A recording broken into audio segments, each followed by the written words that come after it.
The Republic of Uganda, a nation with a promising precedent for the future, one set to benefit its economy and enhance unrealized opportunities. The country is working towards self-sufficiency, stepping away from its current reliance on aid and into the future of trade. The country is steadily building foundations for rapid economic growth, with new incentives for attracting business. President Lieutenant General Yoweri Kaguta Museveni came to power in 1986. Since then, the government has been rehabilitating the economy through currency reform and leading policy changes, designed to boost goods production and export earnings. The State of the Nation address I am delivering today, therefore, gives a broader picture, concentrating on the best priority sectors, which are agriculture, industry, services, and ICT. Museveni has emerged as one of the most significant leaders in the developing world. Under his helm, Uganda has distinguished itself as a model post-conflict reformer, leading the world in tackling HIV/AIDS, poverty, and illiteracy. Uganda, among the fastest-growing economies in Africa, has maintained an average growth rate of 6.5% over the past 10 years, reduced poverty from 56% to under 27%, decreased the rate of HIV/AIDS infection from 30% to 6% in 10 years, increased primary level education from 40% to 99% in 12 years, and leads the developing world in empowering women. There are still stepping stones to realizing Uganda's full potential, and the Republic is willingly addressing any trepidations around corruption, infrastructure, and access to power. The nation is increasingly working through positive changes to facilitate trade, and with it, growth. Its existing wealth of natural assets make for welcome investments in a multitude of sectors.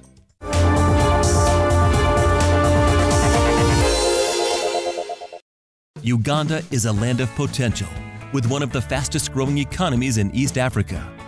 Whilst clouds of uncertainty covered many regions of the world, Uganda was able to achieve macroeconomic stability. Since 2007, the nation has seen steady annual economic growth of around 7%, even reaching a GDP increase of 9.1% in the last quarter of 2013. We have potential for logistics, transport systems. We have potential for marketing to a very wide market of East Africa, 150 million people. COMESA, which is another 200 million. We are a gateway to the Middle East and the markets of Asia. So an investor coming to set up in Uganda and given our open market economy, I think would be very reassuring to the market, to the American investor. The central bank, the Bank of Uganda, is welcoming investments from the United States, citing short and long-term FDI as key to getting Uganda on track to its full potential. This is a country with a track record on macroeconomic stability. This is not only in the recent period. We have a track record which is almost over 10 years. We've had a track record where inflation on average has been 7%. We have a very good track record on growth. The growth in this economy has been between 6–7%. We have an open current account. We have an open capital account. Investors can bring in their money, and if they feel like leaving, they are free to take out their money. For investors, a new one-stop shop service has been created, meaning a business can be established in just 3 days, benefiting from further incentives such as tax holidays and building land. Yes, we have a one-stop shop which enables the investors in one room in our office to be able to register their companies, to be able to get tax identification numbers and advice, to be able to get advice on environmental impact assessment and the requirements of the country, and those who have requirements for work permits for the expatriates, they can apply here, and again within a matter of days they get their work permits. Importantly, Uganda is also addressing other areas potentially preventing growth. The long-awaited anti-money laundering bill was passed in August 2013, and is now awaiting ascension to law. Laundering has been a significant stumbling block on the path to Uganda's progression, and this law has been developed to combat concerns around corruption and crime-related profits. The creation of a financial intelligence unit will allow investigation of suspicious activity. Through receiving and analyzing reports of suspicious transactions from banks and other institutions, the unit will pass results to relevant authorities for action. This is an enormously positive step towards positioning Uganda as a destination for doing business.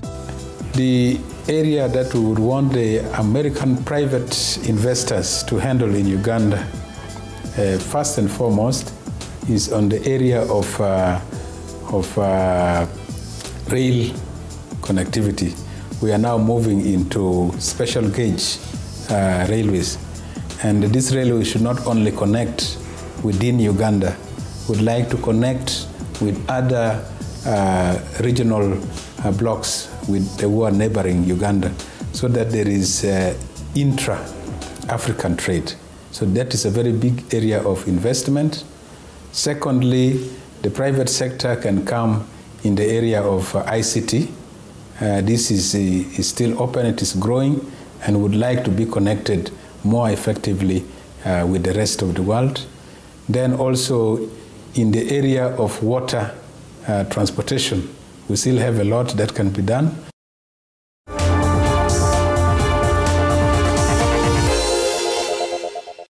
The U.S. State Department has already named Uganda as a liberal market for trade, and Uganda has a unique opportunity to extend its existing potential.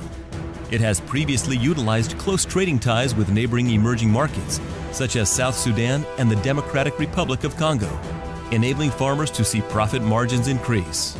However, the nation needs to extend its gaze from close neighbors to the markets across sub-Saharan Africa and beyond.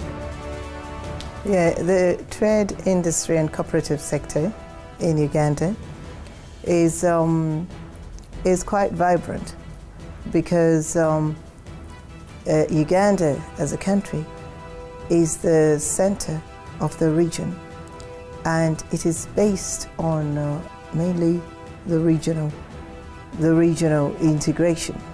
America could benefit from this regional integration by engaging blocks, economic blocks, trading with economic blocks, rather than countries.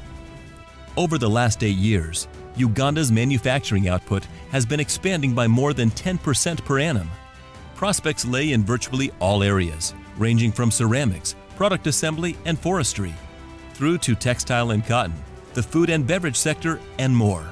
At present, humble maintenance of roads and inadequate transportation infrastructure increases travel time on some interstate trade routes, while rail and water transport only account for around 10% of trade paths. Taking things abroad, sometimes freight is a challenge.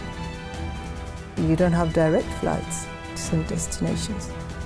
So you find that goods have to go through the cargo has to go through certain stations before they get to their destination.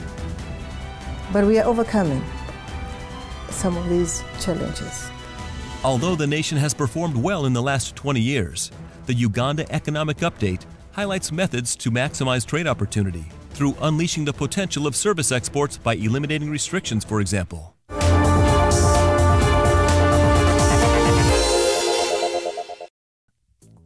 Agriculture is arguably the most important sector of Uganda's economy, presently employing over 80% of the workforce and accounting for around 37% of the GDP.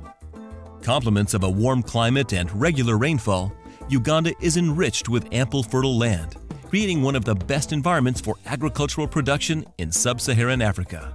We're trying to promote our agricultural commodities. And I'd like to reiterate that coffee is doing very well.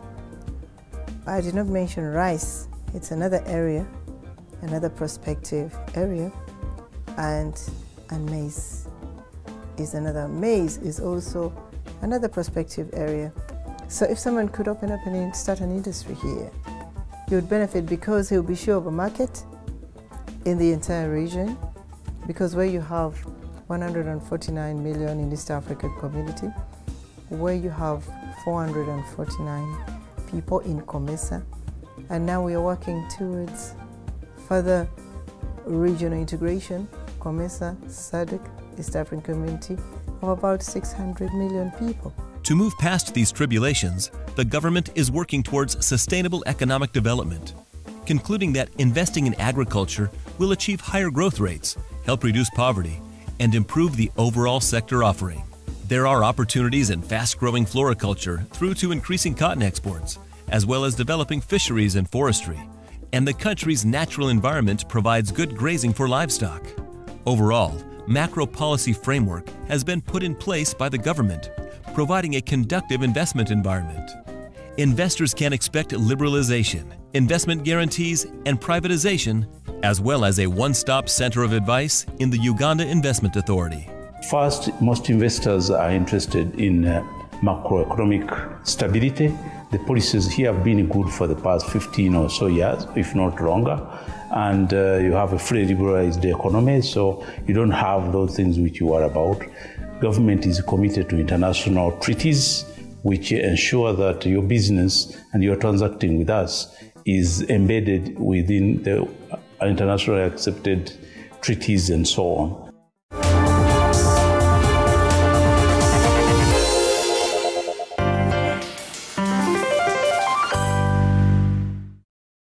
You work hard to make it in life. You want to fly, touch the sky, reach the top, live your dreams, get peace of mind, security. Wherever you are, tropical man, we're here for you.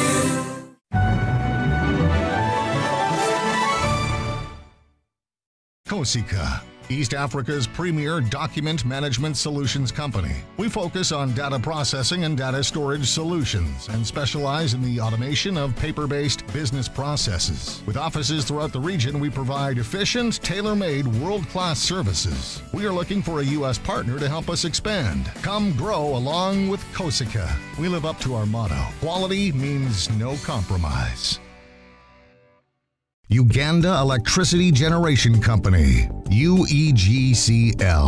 We ensure electricity supplies for the people throughout Uganda. We are focusing on hydropower in our drive to promote sustainable energy. And we are ready to work with U.S. investors seeking opportunities in Uganda's high-potential energy sector. We aim to be East Africa's most reliable and efficient electricity generation enterprise. UEGCL, your energy partner in Uganda.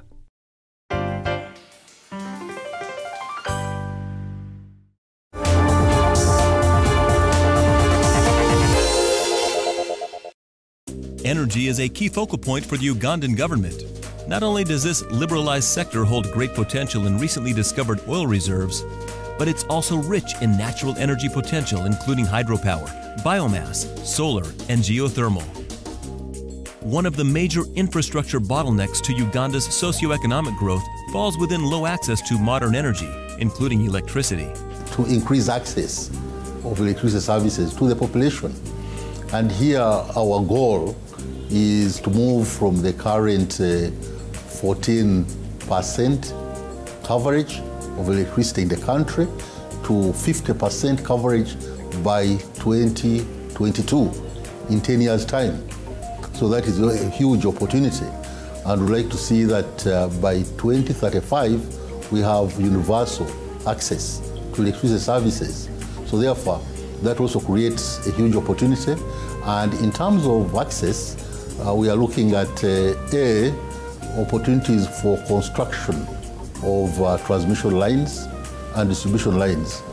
Those are engineering, procurement, and construction opportunities, which I'm sure the American market would like to have. But also we are looking at increasing access in the rural areas.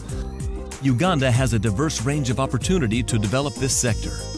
Water networks have considerable hydropower potential, predominantly along the White Nile, while previously less capable industries like solar are increasingly prevalent. Well, the electricity sector can be looked at in two aspects. One is electricity generation or power generation, and the other one is access to electricity services.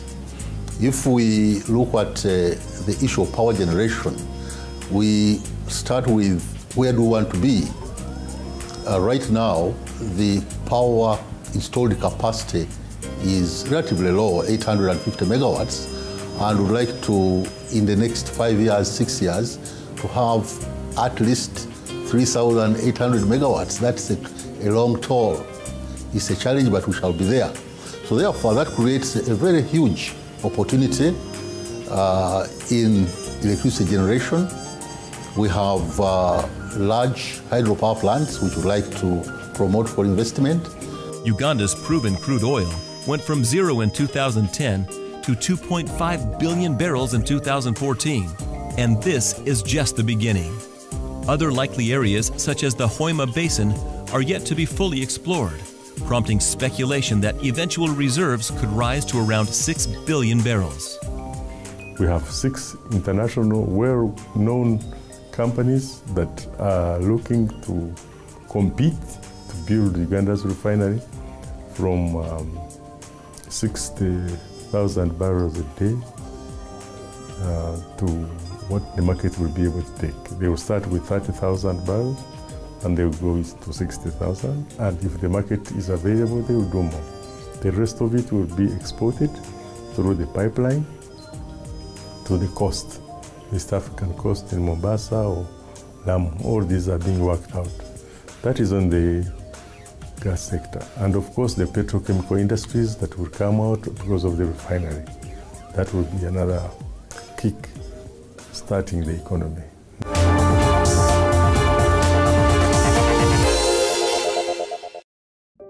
Kampala, Uganda's capital city and main center of commercial activity.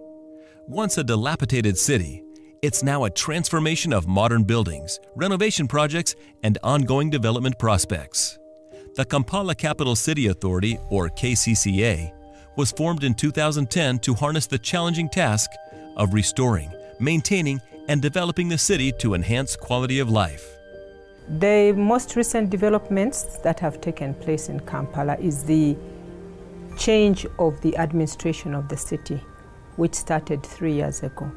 So the entire management and the running of services in the city has changed, and the government put in place a team of technical people to manage the city away from the original setup where politically elected leaders had executive powers in the city. And with that, we've had a new strategic plan for the city, a revamping of service delivery, coming up of all sorts of strategies to improve the city. Kampala is said to be built on 7 hills and has now expanded to include many of the surrounding communities. The city's already attracted upscale hotels and properties in its Nakasero Hill area, boasting well-known chains like the Sheraton, along with attractions including the Uganda Museum, National Theatre, and several casinos. Our vision is to make Kampala an investment destination, not just a transit point where people have to go through Kampala because they have to go through Kampala to other parts of Uganda or other parts of East Africa. We want people to want investors to desire to come to Kampala, to desire to bring their money into Kampala, to desire to raise families in Kampala. A need for further infrastructure projects remains. 2013 saw a slump in the market, with interest rates rising from 16 to 30%, leading to a drop in property prices. Experts are predicting a rise in the market as business and trade improves. There are a lot of opportunities in Uganda for real estate development and in the construction industry. There's a very big need for accommodation, housing estates, office complexes. Within the city, there are a lot of opportunities for building schools, health centers, and other public facilities, stadia, markets, slum redevelopment. All these are areas that are available for investors. We want to improve the slums and upgrade them to decent facilities. So we are looking out for investors who will come and develop these slums in partnership with the city or the government of Uganda.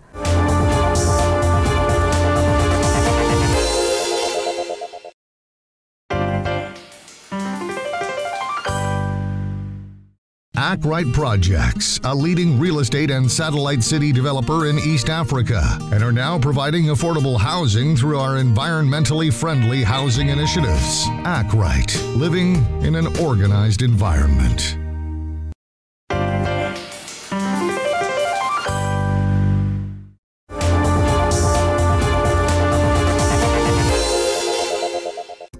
Along with real estate, water infrastructure has vastly improved.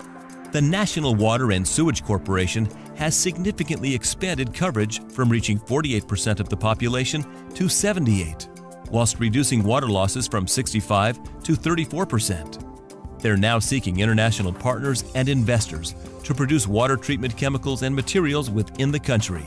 Investment potentials in the water sector are quite many. We are still in 78%, serving 78% of our customers, and therefore we need investors to come in and invest in water production under the public-private partnership. We also need investors to come and invest in production of pipes, because those are key inputs we need in our work. We need investors to come and invest in production of chemicals, because chemicals are at a very, very high demand. So we need investors in here. We also need investors to come and manage some schemes. For those who invest in Uganda, it's known to be a safe and friendly African nation. But for additional needs, businesses can rest assured that companies like Saracen provide a full range of security services and products. However, if you ask a Ugandan if their country is safe, you'll likely hear the reply, "Why are you fearing? This is Uganda."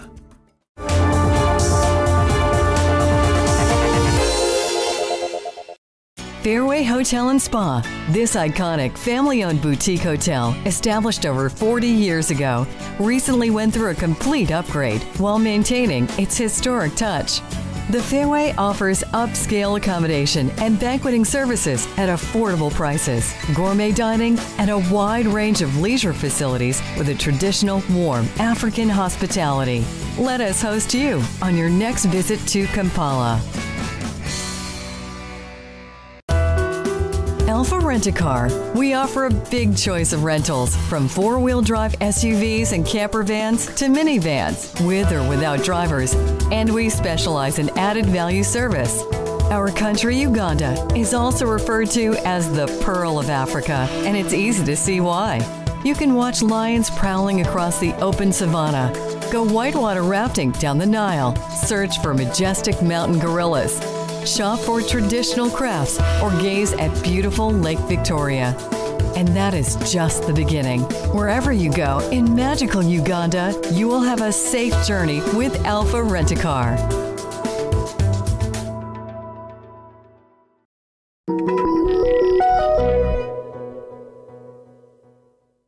The five-star Sheraton Kampala, pampering guests with luxurious facilities and services for 50 years. Part of the Starwood and Constellations Groups, the Sheraton Kampala is Uganda's only international brand hotel.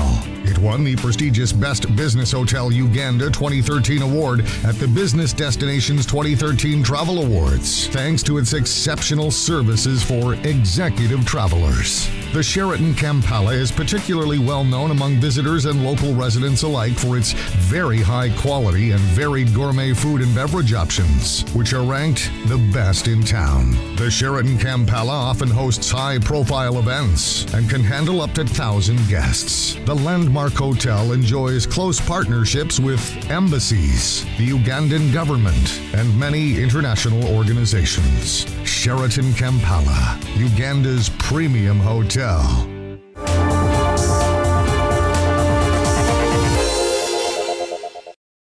For magnificence, for variety of form and color, for profusion of brilliant life, Uganda is truly the Pearl of Africa. These famous words by Sir Winston Churchill still resonate through Uganda's many tourist offerings today. This might be through discovering dense misty forests, sprawling savannas, or snow-capped mountains. Whatever activity you pursue, this dazzling nation is widely regarded as one of Africa's friendliest locations, arguably representing the best Africa has to offer. Rare mountain gorillas, unbeatable biodiversity, and 10 unrivaled national parks are just some of the must-see sights ensconced in Uganda. Impressive parks such as Murchison Falls are home to elephants, hippos, and buffalo, while wildcats roam in the magnificent Queen Elizabeth Park. To complete the Big Five sightings, the elusive white rhino can even be found at the Ziva Sanctuary. As described by The Lonely Planet, Uganda has all of the animals minus the crowds. In terms of tourism, Uganda has got to offer lots of different activities, but the most important of our package is the ecotourism, where we offer nature-based tourism. And of course, we have got other aspects of tourism like cultural tourism, water sport tourism, religious tourism, and also we have the experimental or adventurous tourism. Uganda is a relative newcomer to the international tourist scene and has compelling reasons to visit for both leisure seekers and investors. It's one of the World Bank's top 10 nations for tourism potential in sub-Saharan Africa, and sector resources are less commercialized than its counterparts. The challenges are quite a number, and we are tackling one by one, but the biggest challenge right now is the marketing of the tourism facilities that we have. As I said, Kenya and Tanzania, even Rwanda have been able to export themselves. They have been able to market widely. We haven't done that. Of course, that comes to resources available for that exercise.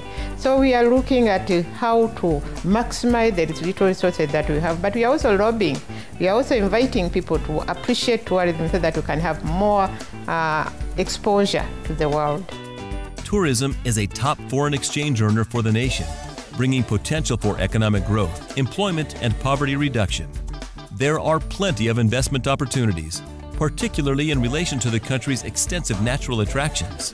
Where we are looking at tourism as becoming #1 foreign exchange earner. At the moment, we are contributing 9% of the GDP, which is quite good, and we can see the potential that we can actually achieve what we want to be. Uganda's renewed focus on attracting more attention to its noteworthy tourist offerings is planning on giving Uganda the spotlight it deserves.